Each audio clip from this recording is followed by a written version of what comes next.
45 రోజుల నుంచి 50 రోజుల నుంచి లారీ ఓనర్లు, డ్రైవర్లు, 400 కుటుంబాలు, వాళ్ళ పిల్లలు, డ్రైవర్లు, ఓనర్లు నానా ఇబ్బందులు పడుతున్నారు. దీని మీద 400 ఈ బూడిచెరు మీద 400 కుటుంబాలు ఆధారపడ్డాయి. కిస్తీలు కట్టుకోవాలన్నా, గ్రూపులు కట్టుకోవాలన్నా, చీట్లు కట్టుకోవాలన్నా, ఇంట్లో పిల్లలు చదివేయాలన్నా, అన్ని ఇంట్లో జరగాలన్నా నానా ఇబ్బందులు పడుతున్నాము.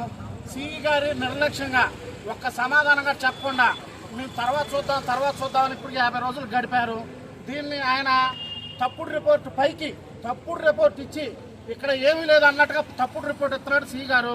దీని మీద కానీ ఎమ్మంటున్నా మాకు లారీ ఓనర్లకి, లారీ డ్రైవర్లకి న్యాయంగా చేయకపోతే మేము నిలువున చచ్చిపోతాం. అందరం మేమెవరం కూడా తల్లులు పిల్లలు అలోలక్షణాన్ని ఇళ్లలో ఏడుతున్నాం. ఎన్ని బాధలు పడుతున్నాం, ఎన్ని కష్టాలు పడుతున్నామో అన్ని బాధలు పడుతున్నాం.